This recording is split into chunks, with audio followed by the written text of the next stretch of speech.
오늘 말씀을 통해서 너희는 나를 누구라 하느냐, 이런 제목으로 말씀을 상고하며 은혜를 나누고자 합니다. 오늘 본문의 15절 말씀이죠. 이르시되 너희는 나를 누구라 하느냐, 예수님께서 제자들에게 물어보신 질문입니다. 오늘 여기 본문에 예수님께서는 복음을 전하시려고 여러 마을들을 다니셨는데, 여러 마을들을 다니시다가 오늘 본문에 예수님이 향하신 곳은 빌립보 가이사랴 빌립보 지방에 예수님이 방문하셨습니다. 이곳에서 제자들에게 오늘 여기 본문에 두 가지 질문을 하셨습니다. 13절에 사람들이 인자를 누구라고 하느냐, 이런 질문과 15절에 너희는 나를 누구라고 하느냐, 이 두 가지 질문입니다. 오늘 이 본문 말씀을 통해서 예수님께서 제자들에게 이 질문을 하신 이유가 무엇인지 생각을 해보려고 하고요. 사실은 이 질문은 그 당시 예수님이 제자들에게 하신 질문이기도 하지만 지금 오늘날 우리들에게 너희는 나를 누구라고 하느냐 물어보시는, 우리에게 각자에게 질문하시는 질문이다라는 것을 꼭 기억하시면서 오늘 말씀을 통해서 만약에 예수님께서 지금 우리에게 찾아오셔서 너는 나를 누구라고 하느냐 이렇게 물으신다면 나는 주님에게 어떻게 답할 것인지 진지하게 고민하고 또 진실한 신앙의 고백이 있는 귀한 예배 시간 되시기를 간절히 소망합니다. 먼저 예수님께서 제자들에게 사람들이 인자를 누구라 하느냐 이렇게 물어보셨습니다. 여기 사람들은 당연히 여기 가이사랴 빌립보 지방에 사는 사람들이기도 할 것이고요. 또 지금까지 여러 마을들을 예수님과 함께 다니면서 사람들이 예수님에 대해 하는 말, 예수님을 도대체 사람들은 무엇이라고 하는가, 거기에 대해서 예수님께서 묻고 있는 것인데, 사실은 예수님께서는 이 질문이 그렇게 중요한 질문은 아니셨죠. 이따가 말씀드리겠지만 이것은 제자들에게 다음 말을 하기 위해서 먼저 사람들은 예수님을 누구라고 부르느냐 이렇게 먼저 물어보신 것입니다. 이 가이사랴 빌립보라고 하는 지역은요, 갈릴리 호수 바닷가에서 북쪽으로 약 한 40km 정도 떨어져 있고 거의 그 접경지역입니다. 팔레스틴 제일 끝쪽 접경지역이고, 거기 넘어가면 이제 좀 이렇게 그리스 철학의 영향을 받는 그런 지역들, 그런 지역들로 이렇게 경계를 이루고 있는 곳입니다. 당연히 그곳에는 신들의 숭배, 과거 그리스 신화들 여러분들 세상에서 너무나 많이 이야기를 하죠. 그런 신화들, 신들, 이런 신들이, 우상들이 정말 너무너무 많이 있었고요. 특별히 가이사랴 빌립보 지방은 이런 우상과 우상 숭배가 아주 가득했던 그런 곳이시기도 합니다. 구약 시대에는 이곳의 이름을 바알갓이라고 불렀습니다. 바알을 숭배하는 곳. 또 그 후에는 그리스인들에 의해서 그들의 신인 판신을 숭배하면서 그 동네의 이름을 파네아스라고 이렇게 불렀습니다. 그러니까 이름들이 다 우상을 섬기는 우상 숭배의 지역이라는 것을 그 이름에서 분명하게 드러내고 있는 종교적으로 너무나 타락하고 어두운 그런 지방이었습니다. 또 지금 이곳은 가이사랴 빌립보라고 했는데 이 로마의 황제가 가이사랴입니다. 이 가이사랴의 이름을 따서 이 당시에 로마의 황제를 숭배하고 로마의 황제를 신으로 섬기면서 이렇게 이 지역의 이름을 가이사랴 이렇게 지명을 개명하고 황제를 숭배하는 이런 우상 숭배의 지역으로서 그 이름을 드러내고 있는 것을 볼 수가 있습니다. 당연히 이 지역은 신전들이 많이 있었고요. 우상 숭배가 가득했고요. 종교적으로나 영적으로 너무나 어둡고 타락하고 그렇게 주님이 보실 때 정말 가슴이 아프고 또 이렇게 탄식할 수밖에 없는 그런 도시였다. 반면에 그 도시는 매우 발달했습니다. 이런 신전들이 있고 아주 화려하고 아름답고 웅장하고 또 그런 왕들을 숭배하는 이런 숭배 지역이었기 때문에 상당히 발전되고 또 세속적인 문화가 심취되고 또 이런 지식적으로도 많이 발전되고 그런 곳입니다. 도시죠. 오늘날로 말하면 시골이 아니라 도시라고 할 수 있겠습니다. 예수님께서는 제자들에게 이 가이사랴 빌립보 지역으로 데려오셔서 사람들이 인자를 누구라고 하느냐 이렇게 물어보셨습니다. 이 가이사랴 빌립보 지역은 사실 오늘 우리가 살고 있는 이 세상과 별로 다를 것이 없어 보이는 그런 곳이라고 할 수 있겠습니다.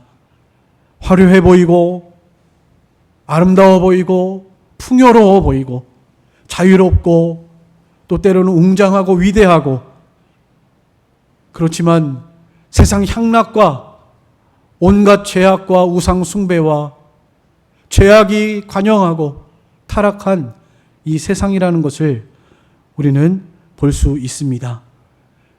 세상 사람들은 예수님을 뭐라고 말할까요?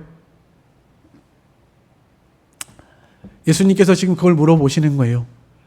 세상에서 사람들은 예수님에 대해서 뭐라고 생각하고 뭐라고 말하고 있습니까? 이것을 물어본 것입니다. 오늘 여기 본문에서는 제자가 예수님께 이렇게 답변했습니다. 본문 14절입니다. 이르되 더러는 세례 요한, 더러는 엘리야, 어떤 이는 예레미야나 선지자 중에 하나라 하나이다. 이렇게 답변을 했습니다. 이 세례 요한은 그 당시에 많은 사람들에게 존경받던 율법 교사, 또 도덕적으로나 인간적으로 너무나도 선하고 존경받을 만한, 그래서 많은 사람들이 따랐던 그런 훌륭한 사람이었습니다. 예수님께서 행하시는 이 모든 교훈이나 또 예수님의 행위가 마치 세례 요한과 너무나 닮아 있었기 때문에 사람들은 마치 세례 요한을 보는 것처럼 그렇게 예수님을 세례 요한이 살아서 돌아왔다 이렇게 말하는 사람들이 꽤 많이 있었습니다. 세례 요한은 예수님 6개월 전에 왔다가 예수님을 보라, 세상 죄를 지고 가는 하나님의 어린 양이로다, 회개하라, 천국이 가까웠느니라 하면서 많은 사람들을 그리스도께로 인도하고 또 왕에게 옳은 소리를 하다가 죽임당했죠. 그래서 죽었습니다. 순교당했습니다. 하나님의 말씀 그대로 전하다가 세상에 의해서 순교를 당했습니다. 세상은 이렇게 복음을 때로는 싫어하고 미워하고 핍박하고, 우리가 잘 아는 것처럼 우리 역사 속에서 너무나 이 복음과 교회가 예수님이 핍박을 받았다는 것을 잘 알고 있습니다. 예수님께서도 이렇게 세례 요한처럼 회개하라, 천국이 가까웠느니라 복음을 전하시고 또 많은 선을 행하시고 사람들에게 존경받는, 많은 사람들이 예수님을 따르는, 특별히 이 앞전에 오병이어의 이적을 행하실 때는 많은 사람들이 예수님을 임금 삼으려고 할 정도로 그렇게 많은 사람들이 예수님을 따라오는 그런 모습을 우리는 성경에서 볼 수 있습니다. 이 사람들이 예수님을 세례 요한이다 이렇게 말했고요. 또 어떤 사람들은 엘리야다 이렇게 말했습니다. 엘리야는 이스라엘의 가장 어둡고 타락한 시기, 아합과 이세벨에 의해서 우상 숭배가 가득하고 바알과 아세라를 섬기고 하나님의 종들을 많이 죽이고 그랬던 시대에 하나님의 능력을 의지해서 하나님의 열심으로 특심으로 그들과 영적인 싸움에서 승리했던 사람이 바로 엘리야입니다. 두려워하지 아니하고 전혀 담대하게 하나님의 말씀을 선포하고 하나님을 영광을 드러냈던 그런 열심히 특심이고 능력 있는 선지자가 바로 엘리야 선지자입니다. 예수님께서 이 땅에 오셨을 때에도 예수님을 싫어하고 미워하고 시기하는 사람들이 많았지요. 특별히 종교 지도자들. 예수님을 시기해서 기회를 엿보고 있습니다. 항상 죽이려고. 어떻게 해서든지 좀 잡아서 책 잡아서 끌어내리려고 그렇게 하고 있는 상황 가운데 있지만 예수님께서는 전혀 개의치 아니하시고 예루살렘 성전에 들어가셔서도 후의 일이긴 하지만 성전에 들어가셔서도 성전에 그 돈 바꾸는 자들, 도적들, 정말 타락한 종교 행위들을 이렇게 지적하시고 또 오병이어의 이적을 행하시고 안진뱅이를 일으키시고 소경의 눈을 띄우시고 심지어는 죽은 자까지 살리시는 이런 놀라운 이적과 능력들을 행하면서 하나님의 영광을 나타내시니까 사람들이 구약시대에 능력의 선지자 엘리야가 살아 돌아왔다 이렇게 사람들의 입에서 예수님을 말했고요. 또 한 사람은 또 어떤 종류는 예레미야나 선지자들 중에 하나와 같다 이렇게 말하고 있습니다. 이 예레미야나 선지자들이 했던 일들이 무엇입니까? 하나님의 말씀을 전하는 일이었습니다. 눈물로 애통하는 마음으로 간절한 마음으로 하나님의 말씀 그대로 전하던 사람들이 바로 예레미야와 같은 선지자들. 오늘 오전에도 우리 주일학생들 이사야 선지자, 하나님께서 이사야 선지자에게 벗은 몸 벗은 발로 3년 동안 다니게 하셨는데 그거 얼마나 순종하기 어려운 일이에요. 그런데도 이사야는 그 말씀에 순종해서 하나님의 복음을 그렇게 사람들이 볼 때는 정신병자 같고 수치스럽고 부끄러운 일이기도 하지만 그러나 담대하게 하나님의 능력을 의지해서 하나님의 복음을 전하고 말씀을 선포했던 사람이 이사야이고 예레미야는 눈물의 선지자죠. 눈물의 선지자. 하나님의 사랑으로 나라와 백성들을 사랑하면서 긍휼의 마음을 가지고 복음을 전하고 간절한 마음으로 회개하고 하나님께 돌아올 것을 촉구했던 그런 선지자가 바로 예레미야 선지자입니다. 아마 예수님의 모습 속에서 그런 모습이 보였겠죠. 많은 사람들이 예수님께 찾아오면 예수님께서는 그들을 위해서 기도해 주시고 눈을 띄워 주시고 안진병이를 일으켜 주시고 죽은 자를 살리시고 이런 모습들 속에서 아, 예수님은 정말 참 선지자다. 이렇게 사람들이 보았을 것이 분명합니다. 이 당시 사람들이 이렇게 예수님을 볼 때 세례 요한, 엘리야, 예레미야, 선지자와 같은 이런 훌륭하고 위대한 하나님의 종들을 빗대어서 예수님을 가리켜 보았습니다. 근데 여기서 아주 중요한 거, 핵심적인 정말 중요한 본질적인 것 빠진 것이 있는데 그것이 무엇일까요? 세상 사람들이 보는 관점에 예수님에 대해서 정말 중요하고 핵심이고 이것이 빠져서는 안 되는 것인데 빠져 있는 것이 무엇입니까? 예수님은 사람이 아니시고 하나님이시죠. 사실은 이 당시 사람들이 예수님을 좋게, 최대한 좋게 보고 말을 해도 그저 사람일 뿐입니다. 세례 요한도 사람이고 엘리야도 우리와 똑같은 성정을 가진 사람이고 예레미야도 선지자들도 다 사람에 불과합니다. 오늘날 세상이 예수님을 바라보는, 예수님을 누구라고 할 때, 예수님을 말할 때 어떻게 말합니까?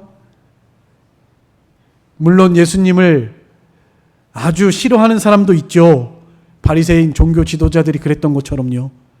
아주 적대시하고 싫어하고 미워하는 사람도 분명히 있을 것입니다. 그렇지만 대부분의 사람들은요, 세상 사람들도 예수님에 대해서 좋은 사람, 정말 위대한 사람, 성자, 4대 성자를 말할 때 예수님을 말하죠. 세상 사람들은 아무리 예수님을 좋게 보고 좋게 말을 해도 그저 사람 그 이상은, 하나님, 신 그 이상으로는 보지 않습니다. 그냥 세상 사람들은 예수님에 대해서, 그 본질에 대해서 조금도 이해하지 못하고 잘 모릅니다. 여러분, 우리는 이 세상에 예수님을 향한 소리에 속아서는 안 되겠습니다. 세상 사람들처럼 그저 위대하신 분, 정말 선하고 좋으신 분, 그리고 본받을 만한 분, 이런 분 정도로 여러분 생각에서는 절대 안 돼요. 이 세상의 그러한 관점들은 예수님의 본질을 너무나 심각하게 훼손할 뿐만 아니라 우리가 전하는 이 복음에 대해서도 너무나 왜곡하는 그런 일이다 하는 것을 꼭 기억하셨으면 좋겠습니다. 그러면 오늘 중요한 질문인데요. 예수님께서 이 말을 들으시고 제자들에게 다시 한번 물으셨죠. 너희는 나를 누구라고 하느냐? 이렇게 다시 물으셨습니다. 너희는 나를 누구라고 하느냐? 처음부터 예수님께서는요, 세상 사람들이 뭐라고 하든지 간에 거기에 대해서는 별로 관심이 없으셨어요. 제자들에게,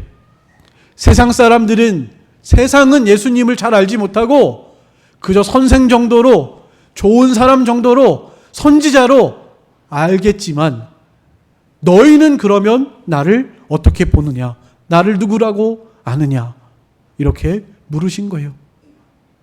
오늘 이 질문은 저와 여러분에게도 너무나 중요한 질문이고, 반드시 예수님께서도 우리들에게, 각자에게 너는 나를, 예수님을 누구라고 하느냐? 이렇게 물으실 겁니다.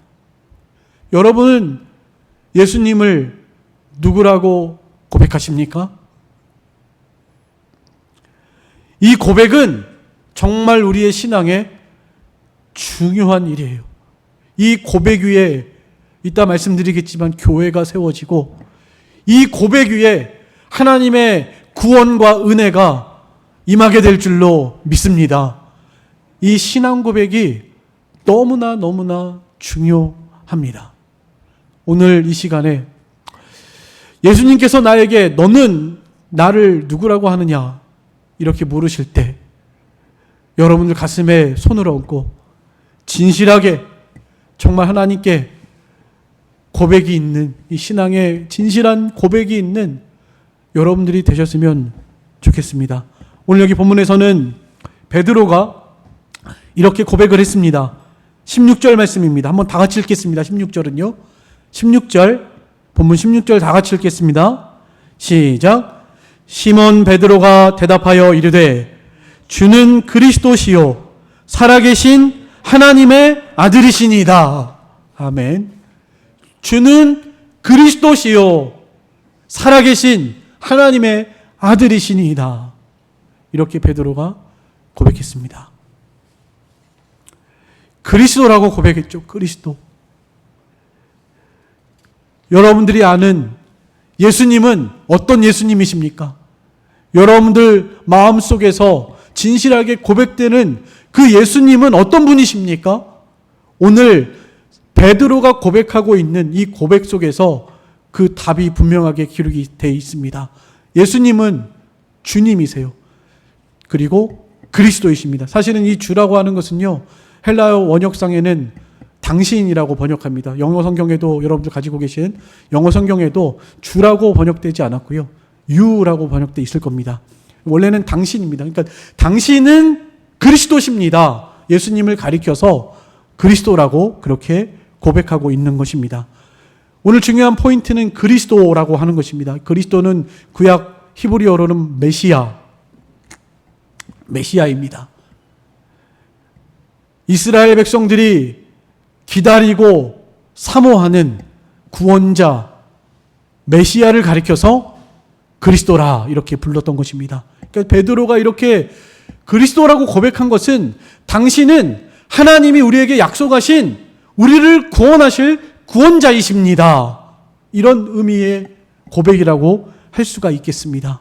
여러분, 그리스도는 그 이름의 뜻이 무엇이죠? 혹시 아시나요? 그리스도의 뜻, 기름 부음 받은 자죠. 기름 부음 받은 자. 네. 그리스도라는 단어는 기름 부음 받은 자라는 의미를 가지고 있습니다. 하나님께서 그를 불러서 그에게 하나님의 영을 부으셔서 하나님의 이 사명을 감당하게 하시려고 그리스도, 기름 부음 받은 자다 이렇게 불렸던 것인데, 구약시대에는 예수님 오시기 전에 구약시대에 기름을 부어서 세웠던 직분이 세 가지 직분이 있습니다. 무엇입니까? 제사장, 또 왕, 그리고 선지자입니다.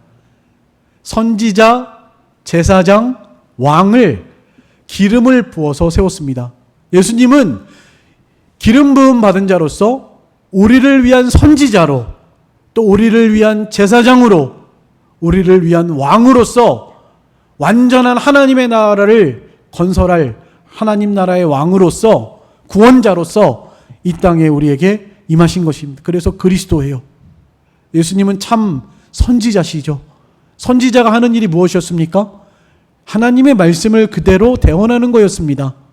하나님의 말씀을 깨달아서 그 말씀을 그대로 대언할 때, 지지난주에 말씀드린 것처럼 마른 뼈가 살아나고 힘줄이 돋고 생기가 생기고 생명이 살았던 것처럼 하나님의 말씀을 가지고 생명을 살리는 일을, 또 하나님의 뜻을 전달하고 하나님의 뜻을 따라가게 하는 이 일을 감당했던 사람들이 선지자입니다.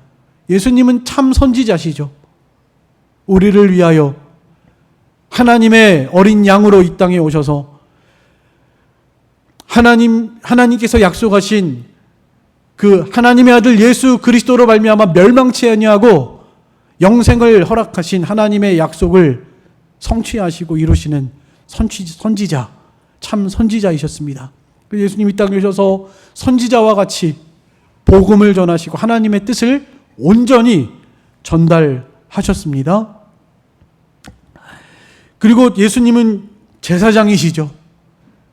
구약시대의 제사장은 하나님과 죄인들 사이에 그 약간 중보자의 역할로서, 중보자라는 말은 맞지 않지만 하나님과 그 범죄한 사람들의 사이를 연결해주는 그런 역할로서 죄인들이 소나 양, 그것을 믿음으로, 장차 그리스도께서 오셔서 우리를 위해서, 죄를 위해서 희생해 주실 것입니다 하는 믿음으로 제사장에게 그 죄를 그 동물에 안수하고 그 동물을 잡아서 죄를 속하는 이런 일을 감당했던 사람이 바로 제사장입니다.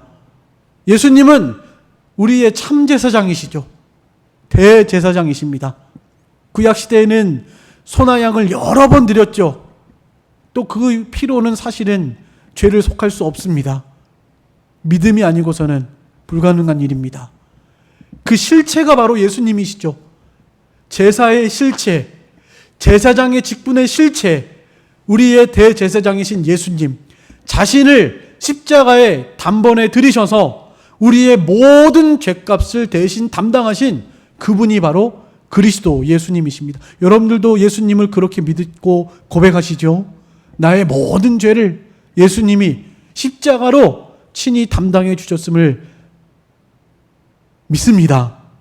이 고백이 우리에게 있잖아요. 예수님을 그리스도라고 고백한 데에는 이런 고백 가운데에서, 예수님을 아는 이런 지식 가운데에서 고백된 베드로의 고백이라고 할 수가 있겠습니다.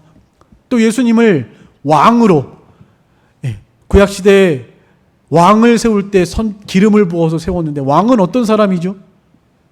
나라를 다스리고 백성들의 안전과 행복을 위해서 보호하고 다스려야 할 책임이 있는, 그 일을 충실하게 감당해야 될 사람이 왕입니다. 그러나 인간 왕은 불완전하고 완전한 하나님의 나라를 건설할 수 없습니다. 모든 역대 왕들이 다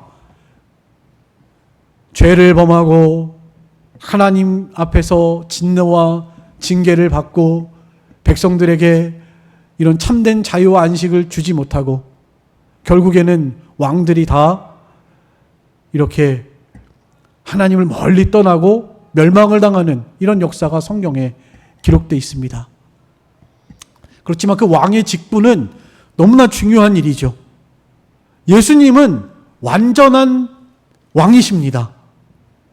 결코 실패하지 않고 결코 마귀에게나 세상에게나 죄에게 패배하지 않는 승리의 나라를 세우실, 오늘 여기 후반부에도 기록되어 있지만 음부의 권세가 이기지 못하는 승리의 나라가 예수님이 세우시는 이 완전한 나라, 그 왕이시죠. 우리의 왕이시고 우리를 통치하고 다스리시고 인도하시는, 모든 원수들로부터 보호해 주시고 지키시는 이런 왕이십니다. 그래서 예수님을 우리는 이런 분으로 알고 믿고 신앙을 고백한 베드로와 같이 여러분들도 주는 그리스도시요 살아계신 하나님의 아들이십니다, 이렇게 고백하고 있는 줄로 믿습니다. 여러분 그렇게 고백하시죠? 한번 같이 고백해 보실까요? 주는 그리스도시요 살아계신 하나님의 아들이십니다. 베드로의 이 고백 속에는 정말 그리스도라고 하는 이 고백 속에 이런 의미들이 있고, 우리가 오늘도 신앙 고백하셨죠. 하나님의 아들 우리 주 예수 그리스도를 믿사오니, 이렇게 고백하면서 예수님이 동정녀 탄생과 십자가의 죽으심과 부활과 이 세상에 다시 심판하러 오실 주, 우리에게 영생을 주시고 영원히 함께 하실 이런 분으로 여러분들 고백했습니다. 그 고백이 여러분들의 진실한 고백인 줄로 믿습니다. 이 고백 위에 하나님께서 교회를 세우시고 우리를 불러서 하나님의 살아계심을 나타내시고 통치하고 세상 끝날까지 지키시고 보호하시는 살아계신 하나님이신 줄을 믿습니다. 살아계신 하나님의 아들이라고 고백했는데요, 이것은 예수님의 신성을 나타낸 것입니다. 우리를 죄에서 구원할 구원자, 하나님의 아들, 정말 살아계신 분, 그래서 지금도 나와 함께 하시고 영원토록 나를 지키시고 인도하시고 보호하실 하나님, 그 살아계신 하나님의 아들, 하나님의 아들로 고백하는 이 고백, 이것이 베드로의 신앙 고백입니다. 베드로가 이 고백을 한 후에도, 물론 바로 이어서 다음 줄에 21절로 24절에 보시면 예수님께서 고난을 받고 십자가에 죽임을 당하고 3일 만에 살아나야 할 것을 제자들에게 말씀하셨을 때 베드로가 한 말이 뭡니까? 결코 이 일이 이루어질 수 없습니다. 예수님 죽지 못합니다, 이런 의미예요. 그때 예수님께서 베드로에게 사탄아 물러가라, 너는 나를 넘어지게 하는 자로다. 네가 하나님의 일을 생각지 아니하고 사람의 일을 생각하는도다, 이렇게 책망하셨고요. 또 후에도 예수님이 십자가에 잡혀가실 때 다른 사람은 나 주를 버릴지라도 나는 주님을 끝까지 따르겠다고 했지만 3번씩이나 주님을 부인하고 저주까지 하는 이런 어처구니 없는 연약한 실패의 모습에 우리는 너무나도 베드로의 모습을 잘 알고 있습니다.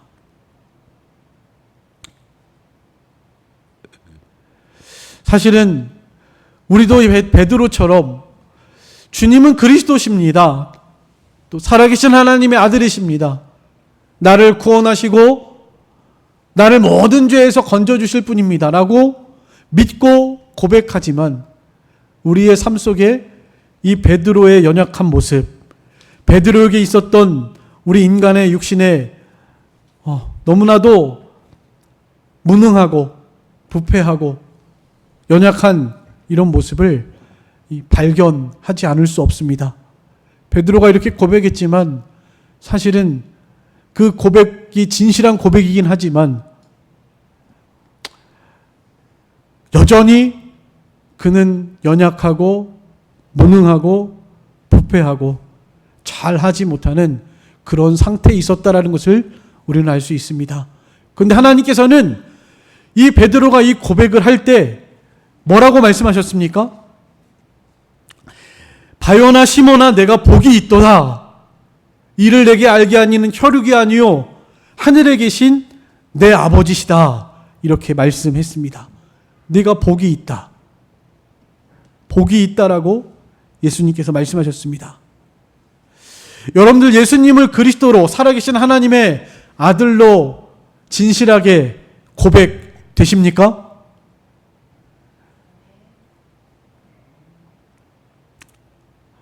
이 고백이 우리를 복되게 하는 것이고 우리가 예수님을 스스로 알 수 있는 것이 아니라 혈육으로 아는 것이 아니라 하나님으로 하나님의 은혜로 이런 신앙을 고백하고 복된 자리에 들어가게 된 것을 늘 감사하면서 하나님께 영광을 돌리는 이런 저희들의 신앙이 되셨으면 좋겠습니다. 우리의 삶 속에서 베드로의 모습과 같이 사실은 지금도 예수를 믿고 주님을 나의 주라고 고백하고 그리스도로 고백하고 주님을 잘 섬기려고 하는데도 잘 안 되고 가정이나 삶의 환경 속에서 자꾸만 이상한 일들, 어려운 일들, 힘든 일들이 자꾸만 생기고 내 모습은 너무나 연약하고 무능하고 이런 모습들이 발견되지 않습니까? 그래도요, 여러분들 꼭 이 말씀을 통해서 기억하셔야 할 것은 하나님께서 나에게 은혜를 베풀어 주셔서 주님을 그리스도라고 살아계신 하나님의 아들이라고 고백할 수 있도록 은혜를 주시고 이렇게 고백할 수 있게 하셨다는 이 놀라운 은혜에 늘 감사하면서 이것이 복된 자라는 것을 꼭 기억하셨으면 좋겠습니다. 아무리 힘들고 속상하고 어려운 일 형편 가운데 계시다 할지라도요. 하박국 선지자가 그렇게 고백했죠. 무화과 나무가 무성치 못하고 포도나무에 열매가 없고 밭에 그 식물이 없고 또 외양간에 소가 없고 우리의 양이 없을지라도 구원의 하나님으로 인해서 즐거워하고 기뻐하리라고 그렇게 고백을 했습니다. 여러분 우리의 삶 속에서도 세상이 주는 것들, 화려해 보이고 아름다운 것들, 그것들이 때로는 좋아 보이고 그래서 그것이 없어서 불편하고 힘들고 괴롭고 뭔가 얻어야 될 것 같고 그래서 속상하고 또 삶의 여러 환경 가운데에서 내 주변 환경들이 무거운 짐과 같이 느껴지고 그래서 내 마음에 참된 안식과 평강과 기쁨과 즐거움이 막 사라져버리는 이러한 때라도 오늘 이 말씀을 꼭 기억하셔서 주는 그리스도시요 살아계신 하나님의 아들이라고 내 모든 죄를 대신해서 예수님이 십자가에 죽어주시고 내 모든 죄를 사해 주시고 멸망하지 아니하고 영원한 생명을 주시고 하나님 나라의 자녀된 권세와 하나님 나라의 기업을 상속받을 상속자로 세워주신 이것이 하나님의 은혜이고 이거보다도 더 복된 자가 없다라는 것을 꼭 기억하셨으면 좋겠습니다. 여러분, 우리는 이 세상에서 가장 복된 자들이에요. 바요나 시모나, 내가 복이 있도다. 우리의 신앙 고백 위에 주님께서 내가 복이 있도다. 너는 참 복된 사람이다. 복된 사람이다. 이 음성이 우리에게 꼭 들려주시기를 간절히 소망합니다. 여러분, 힘내세요. 복된 사람입니다. 여러분, 옆 사람에게 한번 이야기해 주세요. 당신은 정말 복된 사람입니다. 한번 인사해 주세요. 당신은 정말 복된 사람입니다. 복된 사람이에요, 여러분. 힘을 내시고요. 하나님의 아들, 나의 주 그리스도로 살아계신 하나님의 아들로 고백하는 여러분들은 정말 이 세상에서 가장 복된 자들이라는 것을 꼭 기억하셨으면 좋겠습니다. 그리고 주님의 은혜를 늘 간구하세요. 우리의 힘과 노력으로는 뭘 할 수 없습니다. 힘으로도 안 되고요. 능으로도 안 돼요. 하나님이 세워주셔야 되고 하나님이 지켜주셔야 해요. 속상하고 힘들고 어려운 일이 있으면 어디 다른 데 가지 마시고 예수님께 나오세요. 예수님께 내 모든 짐을 가지고 나가셔서 주님, 제 형편과 사정이 지금 이래요. 저를 좀 도와주세요. 살아계신 하나님의 아들이신 줄을 믿습니다. 이렇게 고백하셔서 주님에게 이 모든 문제를 해결받을 수 있는 그런 저와 여러분의 신앙생활 되시기를 간절히 소망합니다. 마지막 절 한번 보겠습니다. 마지막 절 18절. 또 내가 내게 이르노니 너는 베드로라. 내가 이 반석 위에 내 교회를 세우리니 음부의 권세가 이기지 못하리라. 반석 위에, 이 신앙 고백 위에 교회를 세우시겠다 말씀하셨습니다. 이 반석은 베드로가 아닙니다. 베드로는 우리와 똑같이 연약한 사람이에요. 넘어지고 쓰러지고 실수하고 실패할 수밖에 없는 인간에 불과합니다. 이 반석은 고린도전서 10장에 나타난 것처럼 이 반석은 예수 그리스도이십니다. 예수님이 참된 반석이시죠. 예수님이 이 반석, 이 신앙 고백, 베드로의 신앙 고백, 흔들리지 않은 견고한 살아계신 우리 주 예수 그리스도 하나님의 아들, 그 위에 교회를 세우시겠다고 선언하고 계신 겁니다. 그 교회의 주인은 주님이세요. 주님이 세우셨고 주님이 머리가 되십니다. 반석이 되세요. 목사가 세운 것도 아니고 성도가 세운 것도 아니고 사람이 세운 것이 아닙니다. 교회는 하나님이, 주님이 교회를 세우셨어요. 그리고 이 교회는 에클레시아, 부르심을 받은 자죠. 사실은 이 청주남북교회 건물이 교회가 아니라 여러분들 한 사람 한 사람이 사실은 교회예요. 불러서 내가 이 반석 위에 신앙 고백, 여러분들이 하시는 신앙 고백, 주님을 그리스도로 믿습니다. 살아계신 하나님의 아들로 믿습니다. 나의 죄를 사하시고 내 모든 죄를 용서하시고 나를 천국으로 인도하실 구원자 하나님의 아들 예수 그리스도이심을 믿습니다. 이 고백 위에 여러분들 부르신 거예요. 이 신앙 고백 위에. 그래서 음부의 권세가 이기지 못하도록 보호하시겠다고 약속하셨습니다. 이 약속은 오늘날에도 동일해요. 세상 끝날까지 내가 너와 함께 하시리라 약속하셨습니다. 여러분 지금도 예수님께서 살아계세요. 살아계신 하나님의 아들이라고 고백하시죠. 지금도 여러분들 곁에 예수님이 살아계신단 말이에요. 항상 함께 하시고 모든 형편과 사정을 다 알고 계시고, 근데 예수님을 살아계신 하나님으로 알지 못하고 자꾸만 우리가 세상에 있는 것들이 좋아 보이고 가이사랴 빌립보와 같이 우상을 따라가고 세상을 따라가고 돈을 따라가고 명예를 따라가고 이런 삶을 사랑하지 마시고 이런 세상 가운데에서 보잘것없는 제자들을 불러서 주님의 몸된 교회로 삼으시고 하나님께서 그들과 함께 하시고 세상 끝날까지 지키시고 하나님이 맡기신 사명을 감당하게 하시는 이 모습을 오늘 보고 있습니다. 여러분 오늘날 우리들도 제자들과 같이 너무나 형편없고 보잘것없고 잘할 줄 아는 것이 없고 전적 무능하고 부패하고 연약한 자들이지만 하나님께서는 이 신앙 고백 위에 우리를 부르셔서 한 사람 한 사람 세우시고 또 지키시고 세상 끝날까지 함께 하시고 이 교회를 세워나가시는 살아계신 하나님이신 줄을 믿습니다.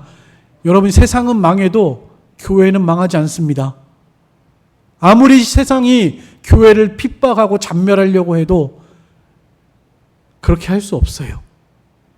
결국에는 주님이 승리하십니다.